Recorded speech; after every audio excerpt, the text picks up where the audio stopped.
بسم الله الرحمن الرحيم يا أيها المزمل قم الليل إلا قليلا نصفه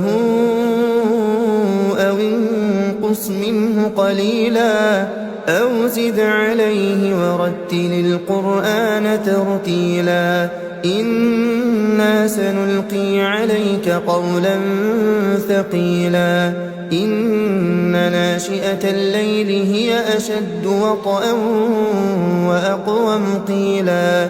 إن لك في النهار سبحا